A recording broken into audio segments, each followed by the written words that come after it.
conheci o Bodansky numa aula que eu fui fazer no primeiro ano de comunicação. Era uma aula com a Silvia Ortoff, prima dele, uma grande cineasta, grande mulher de teatro.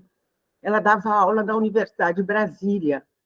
E ela foi até a minha faculdade pedir que a gente fizesse uma performance, porque um primo dela ia acompanhar e precisava de pessoas para trabalhar. Eu não tive o menor foco, não sabia do que se tratava, e etc, etc.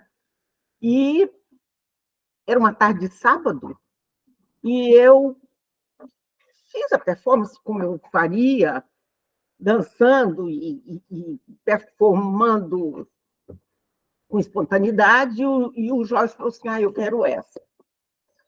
E aí me chamou para conversar, olha, eu estou pensando numa produção de XYZ, e eu queria que você fosse a pessoa, a protagonista dessa minha ideia. Mas, não sei se o Bodansky é assim até hoje, mas eu acho ele de poucas palavras. Eu nunca soube exatamente do que se tratava. A única coisa que ele me explicou é o seguinte, Valdirez, é um filme sobre a repressão, a ditadura, uma mulher de classe média que interpreta o papel de dona de casa, de casada com filho, etc., e você vai ser essa mulher.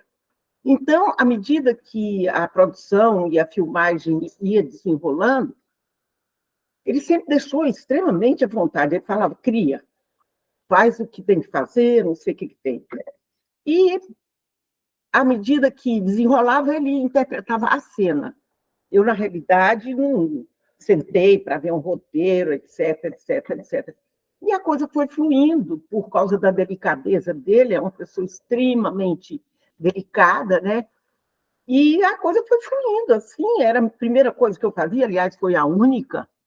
Depois, depois disso, eu trabalhei 11 anos na TV Globo, mas esse negócio de filmar, de fazer papel, de ser atriz, foi a primeira e única vez. Mas foi uma experiência extremamente rica, e eu sei que dessa coisa aí, que nós fizemos, que foi maravilhosa a experiência, etc., eu acho que resultou num filme meio documentário, meio ficção, mas assim muito interessante, muito intrigante. Eu sempre digo que é uma mistura de Glauber Rocha com Fellini. Não sei se você observa isso, tem umas pegadas de Fellini, uns cortes de Fellini, e uma coisa dessa caracterização brasileira, dessa caracterização nacional, de raiz, que é Glauber. Então, eu acho que maravilhoso. Achei que a experiência foi muito boa, né? Aquela história, por exemplo, de uma mulher de classe média, com filho e etc.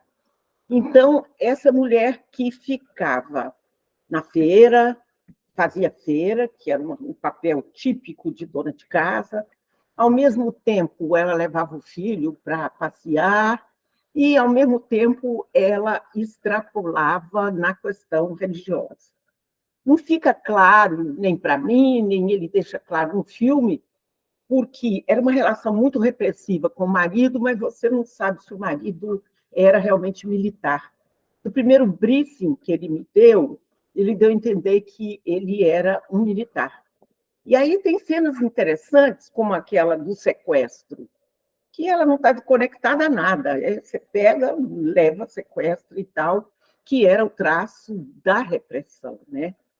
Então, eu acho que foi um negócio muito bom, uma experiência muito enriquecedora, né? Eu acho que foi a primeira coisa também do Bodansky, né? O Hermano foi a pessoa que fotografou e que acompanhou toda a filmagem, né? E ele eu acho que o Hermano que estava com a câmera, ele que fazia a câmera e o Bodansky dirigia.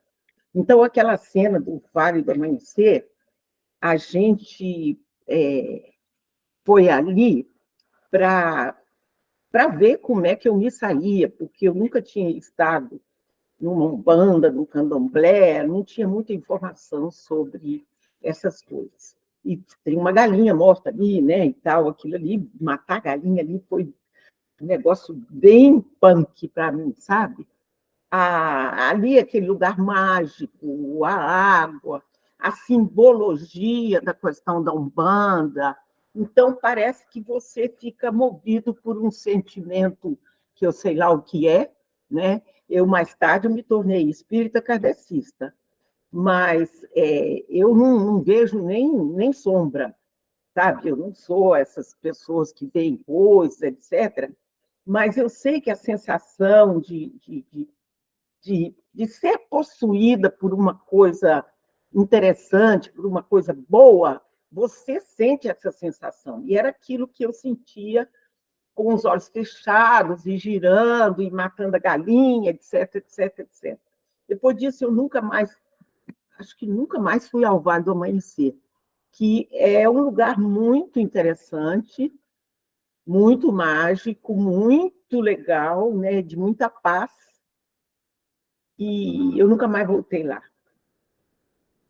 E aí foi desenrolando, não tem muito o que dizer. O que eu sei é que a produção foi desenrolando de forma muito tranquila, muito serena, sem muito script, com pouca explicação. Ele só dizia: olha, é o seguinte, nós vamos lá para o Vale do Amanhecer, vamos fazer uma cena em que você é uma mãe de santo, e eu me vesti de mãe de santo, que não me custou muito, aquelas batas brancas e colares na época, né, em 70, era tudo quanto é mulher meio riponga, usava aquilo. Né? Eu peguei uma das minhas batas compridas, coloquei um colar, e lá fui eu para o Vale do Amanhecer.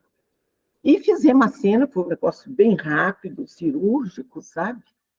O que mais me amedrontou foi uma cena que eu dirijo um Volkswagen, e eu não sabia dirigir. Então, eu peguei assim, fiquei...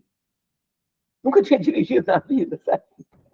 Isso no eixão, como no eixão, ela foi curta, mas deu certo, sabe? Então, é isso, é isso. E a ditadura correndo frouxo, né?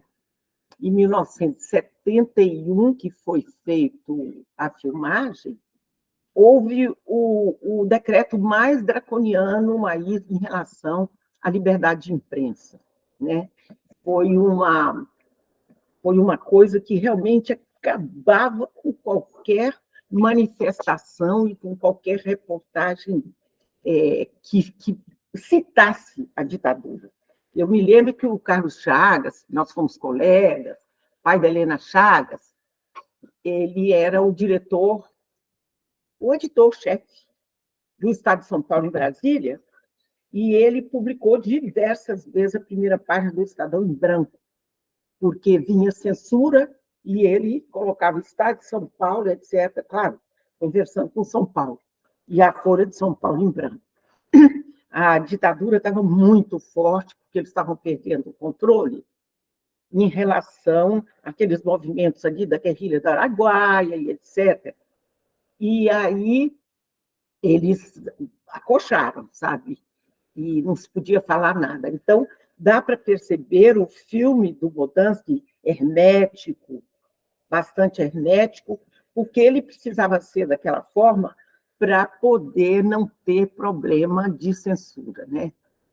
E eu lembro também que foi nessa época em que a cultura ficou mais forte, mais exuberante, os protestos de artistas como Chico, como Caetano. Essa turma começou a aparecer com toda a força para poder fazer contraponto à censura forte na relação de imprensa. Então, foi uma época muito triste, muito repressiva, mas uma época muito rica para o aprendizado e para o crescimento pessoal e moral da gente. Depois você passa por uma ditadura, você nunca mais é a mesma, né? Nunca mais, né? Então, é isso. Eu acho que foi muito bom, boa experiência. Eu acho que para o Bodano também foi uma coisa legal. porque ele tem muito carinho por esse filme, né? Amigos próximos me disseram que o Bodans queria que eu fizesse Iracema na época, mas eu morava em Londres. Mas não foi por isso também, ele encontrou a pessoa certa, a pessoa que foi moldada para aquilo, né? A Iracema do filme dele. Eu sei que depois deste filme, eu nunca mais vi o Bodans. O interessante é que eu tenho uma sobrinha, Luísa Caetano, que é cineasta, tem 2 filmes aplaudidíssimos, de sucesso. Um é Entrevãos e a outra Brasília, Cidade Aberta, uma coisa assim. Ela foi premiada na Argentina, em Portugal, aqui, e o Bodansky, eles se encontram nesse Festival de Brasília. Num desses, ele viu Luísa Caetano e falou: tem alguma coisa a ver com a Valderez? E ela é bem parecida comigo, a cor da pele, etc., a forma de se expressar. Ela falou: minha tia Val e tal, papapá. Ele falou: olha, ela está com cópia de um filme que eu fiz, o primeiro filme que eu fiz, que desapareceu. Ela ficou com a única cópia e as únicas fotos do filme. E aí falou: tia, você tem esse filme ainda? Eu falei: sim, Luiz, acho que não, porque eu mudei de casa, mudei de apartamento, uma casa enorme no Lago Norte, e onde ainda estava desorganizado, bagunçado, e esse filme foi parar no sótão. As más línguas dizem que meu marido escondeu porque ficou com ciúme do filme, mas é brincadeira. Ele que achou. E aí, num desses festivais, eu acho que em 2021, o Bodansky, a minha sobrinha fez uma surpresa para o Bodansky e entregou no palco do Cine Brasília a cópia do filme, que estava perdido, né? E as fotos. Então, foi um negócio extremamente interessante, que, na realidade, foi um reencontro com o Bodansky, sem ser um reencontro, porque eu nunca o vi depois, sabe? Mas doces lembranças. Foi muito boa, excelente a experiência.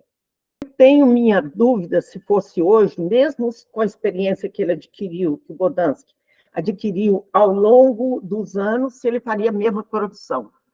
Porque aquilo foi uma coisa de momento e da ditadura. Ele não tinha saída, a não ser, como eu já repeti, fazer um filme hermético, meio Fellini e meio Glauber Rocha, naquela época. Porque agora a gente vê um horizonte aí de liberdade, né?